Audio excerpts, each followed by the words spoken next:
YouTube channel में। तो आज का टॉपिक जो है वो है डिस्ट्रीब्यूशन सिस्टम। ये एक बहुत ही इम्पोर्टेंट टॉपिक है। एक इंजीनियर अगर आप बनना चाहते हो तो आपको ये टॉपिक समझना बहुत ही ज़रूरी है। और मैं समझता हूँ कि बीइंग एन इंजीनियर मुझे ऐसा लगता है कि बहुत से ऐसे स्टूडेंट होते हैं जो खुद घर बैठे सेल्फ स्टडी करते हैं और टॉपिक समझने की कोशिश करते हैं। बट ऐसे बहुत से बच्चे ऐसे भी होते हैं जिनको पढ़ने के बाद भी कुछ जो बेसिक टॉपिक्स होते हैं वो समझ में नहीं आते। तो हम उन्हीं बेसिक टॉपिक्स को और ज़्यादा बेसिक तरीके से ईज़ी वे में समझने की कोशिश करेंगे। तो बने रहिए मेरे साथ। शुरू करते हैं आज के इस इंटरेस्टिंग टॉपिक को जिसका नाम है डिस्ट्रीब्यूशन सिस्टम। तो इसमें हम देखेंगे कि डिस्ट्रीब्यूशन सिस्टम क्या होता है। पहले तो डिस्ट्रीब्यूशन सिस्टम जो है वो क्या होता है, उसके बाद इसमें क्या क्या सब टॉपिक्स आते हैं, जनरेटिंग स्टेशन क्या होता है, सब स्टेशंस क्या होते हैं, ट्रांसमिशन लाइंस क्या होती हैं, ये सब टॉपिक डिस्कस करेंगे। इसके टाइप्स क्या क्या है, ट्रांसमिशन के टाइप्स क्या क्या है, ये सब भी डिस्कस करेंगे। तो शुरू करते हैं। तो दोस्तों, डिस्ट्रीब्यूशन सिस्टम को समझने के लिए हमें सबसे पहले ये समझना होगा कि सप्लाई स्कीम क्या होती है, या फिर जिसे हम कहते हैं एसी सप्लाई स्कीम। ये हमें समझना बहुत ज़रूरी है। तो सबसे पहले मैं बताता हूँ आपको कि एसी सप्लाई स्कीम क्या होती है। हमारे जैसे आप लोग जानते हैं कि एसी और डीसी हमारे पास दो सप्लाई होते हैं। तो जिसमें हम ज़्यादातर यूज़ जो है वो एसी सप्लाई का ही किया जाता है। डीसी सप्लाई जो है वो सिर्फ ट्रांसमिशन में ज़्यादातर यूज़ किया जाता है। तो एसी सप्लाई स्कीम को हम समझेंगे। तो एसी सप्लाई स्कीम क्या होता है कि इसमें पावर जनरेट किया जाता है जनरेटिंग स्टेशन के थ्रू। जनरेटिंग स्टेशन जो होता है वहाँ से पावर बनाया जाता है। उसके बाद उसे ट्रांसमिट करना बहुत ज़रूरी है। तो ट्रांसमिट अगर हम जितनी ज़्यादा लेवल पे करेंगे या फिर जितनी हाई अमाउंट में ट्रांसमिशन करेंगे उतना ज़्यादा इफ़िशिएंट रहेगा। तो इसीलिए हमें डिस्ट्रीब्यूशन सिस्टम ट्रांसमिशन सिस्टम की ज़रूरत पड़ती है। तो सबसे पहले इसमें जो होता है डिस्ट्रीब्यूशन नेटवर्क, उसे कहा जाता है कि जो ट्रांसमिशन के बाद किया जाता है। जो हमारे घर में जो इलेक्ट्रिसिटी आती है उसे डिस्ट्रीब्यूशन नेटवर्क में गिना जाता है। ठीक है।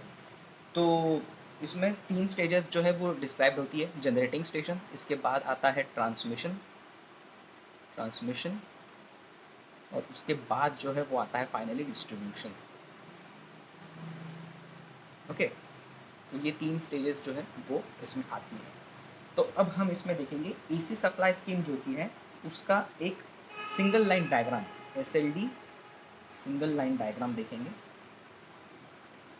जो अगर आप एक डिप्लोमा स्टूडेंट है तो ये आपको एग्ज़ाम में क्वेश्चन पूछा जा सकता है। तो मैं इजी वे आपको बताऊंगा कि एसएलडी जो है किसी भी चीज़ का वो कैसे बनाना है। तो सबसे पहले जब आप देखेंगे कि डिस्ट्रीब्यूशन सिस्टम नाम देखेंगे तो सबसे पहले हमें क्या विचार आता है कि हमें कुछ डिस्ट्रीब्यूट करना है। ठीक है। तो डिस्ट्रीब्यूट क्या करेंगे, अब यहाँ पे दिखा है एसी सप्लाई स्कीम है तो मतलब हम एसी पावर डिस्ट्रीब्यूशन करेंगे। तो सबसे पहले बनाना पड़ेगा एसी पावर डिस्ट्रीब्यूट अगर करना है तो सबसे पहले आपका आएगा यहाँ पर जनरेटिंग स्टेशन, जिसे हम जी से डिनोट करते हैं। जनरेटिंग स्टेशन स्टेशन ठीक है। जो जनरेटिंग स्टेशन होते हैं ये ज़्यादा तो 11 केवी के होते हैं, तो हम 11 केवी का कंसिडर करते हैं। उसके बाद अब जैसे कि मैंने कहा कि जनरेशन किसी में भी करें, लेकिन ट्रांसमिशन जो होता है वो हमेशा अगर हाई पावर में करेंगे तो ज़्यादा इफिशिएंट रहेगा। तो हमें इसके बाद जो है इसे स्टेप अप करना पड़ेगा। तो यहाँ पे हमें एक लगेगा स्टेप अप ट्रांसफार्मर। ठीक है। ये हो गया स्टेप अप ट्रांसफार्मर। ठीक है। जो आपके 11 केवी सप्लाई को 132 केवी में स्टेप अप करेगा। ओके।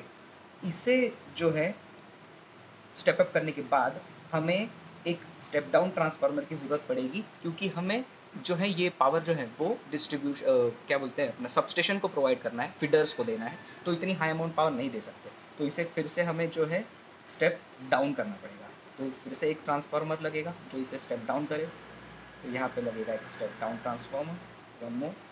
एंड यहाँ पे जो है इसको 132 को ये करेगा 33 केवी में। समझ आ गया। अब जो है ये जाएगा फीडर, ये है आपका फीडर। अब फीडर क्या होता है, फीडर वो होता है कि जहाँ से मल्टीपल कनेक्शंस जो है आप ले सकते हो किसी भी पावर के लिए, या फिर इलेक्ट्रिसिटी को जो है डिस्ट्रीब्यूशन या ट्रांसमिशन के प्रोसेस में लाने के लिए अगर आपको मल्टीपल कनेक्शंस चाहिए तो आपको फीडर जो है वो लगाना पड़ेगा। तो ये आपका रिसीविंग स्टेशन हो जाएगा और यहाँ से आपको लगाना पड़ेगा फीडर। तो ये आ गए आपकी, ये आपका एक फीडर, ये आपका दूसरा फीडर। ओके, हम दे देते हैं फीडर्स। ओके, इसे हम कहते हैं, यहाँ से जो आगे जाएगा इसे कहेंगे सेकेंडरी ट्रांसमिशन। ये जो आपका था ये था आपका प्राइमरी ट्रांसमिशन। ओके, इसे याद रखिए, ये ट्रांसमिशन है प्राइमरी ट्रांसमिशन और ये हो जाएगा आपका सेकेंडरी ट्रांसमिशन। ओके, तो ये सेकेंडरी ट्रांसमिशन आ गया। अब जैसे कि मैंने आपको कहा ट्रांसमिट करना है पावर, अब सेकेंडरी प्रोसेस में है, आपको सबस्टेशन पर इसे देना है, तो आपको इसे फिर से स्टेप डाउन करना पड़ेगा। ठीक है, तो यहाँ पे एक और स्टेप डाउन ट्रांसफार्मर लगाएंगे। इसको याद कैसे रखना है वो भी मैं आपको बताऊंगा, आसानी से याद रखने की जो है टेक्निक बताऊंगा। आप बने रहिए, देखते रहिए, समझते रहिए, इसको बहुत ही आसान टॉपिक है। तो ये आ गया आपका स्टेप डाउन ट्रांसफार्मर। ये क्या करेगा, आपको ऊपर से सप्लाई कौन सा आ रहा है 33 केवी जो नीचे आ रहा है, ये इसको 33 केवी को करेगा 11 केवी में। ओके, 11 केवी में ये हो गया। अब ये जाएगा, ये आपका फिर से एक सबस्टेशन आएगा यहाँ पे, और जो है हम क्या बताएंगे यहाँ से, अब यहाँ पे हमारा ट्रांसमिशन का पार्ट खत्म हो गया है यहाँ तक।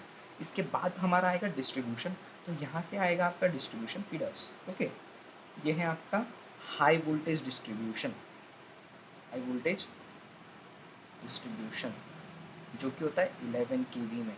आप देखते होंगे कि आपके घर के पास जो डिस्ट्रीब्यूशन लाइंस होती है, आपने देखा होगा आपके घर के पास एक ट्रांसफार्मर होता है पोल पे, उसके ऊपर जैसे लाइंस, इनकमिंग लाइंस जो आती है वो डेल्टा कनेक्शन में होती है। आपने बहुत बार नोट किया होगा कि वो सिर्फ 3 ही फेज आते हैं, न्यूट्रल जो है वो नहीं होता उसमें, सिर्फ 3 फेज आर वाई बी जो है वो आते हैं और जो है आपके ट्रांसफार्मर को इनपुट देते हैं। और आपका जो ट्रांसफार्मर है फिर उसको कन्वर्ट करता है, स्टेप डाउन करता है, जो इनकमिंग सप्लाई आता है 11 केवी का, जिसे हम कहते हैं हाई वोल्टेज डिस्ट्रीब्यूशन को लो वोल्टेज डिस्ट्रीब्यूशन में कन्वर्ट करेगा, 11 केवी को 440 वोल्ट में जो है वो कन्वर्ट करेगा और आपको 3 फेज सप्लाई जो है वो आउटपुट में देगा। ठीक है, तो इसके बाद जैसे कि मैंने कहा 440, तो फिर इसे 400 कंसिडर करिए। तो इसके बाद जो आता है फिर से अगर आपको डिस्ट्रीब्यूट करना है तो क्या लगेगा, स्टेप डाउन ट्रांसफार्मर लगेगा। तो एक और स्टेप डाउन लगा यहाँ पर ट्रांसफार्मर लगाएंगे।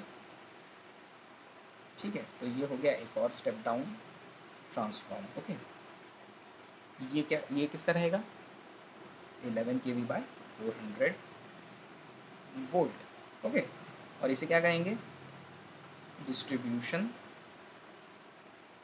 सबस्टेशन। ओके, और यहाँ से अब आपका आएगा ये प्रोसेस को हम कहते हैं सेकेंडरी डिस्ट्रीब्यूशन। और ये जो था आपका हाई वोल्टेज डिस्ट्रीब्यूशन जो मैंने कहा, इसको कहेंगे प्राइमरी डिस्ट्रीब्यूशन। पे देखिए बहुत ही आसान है, आप बस समझिए इसे।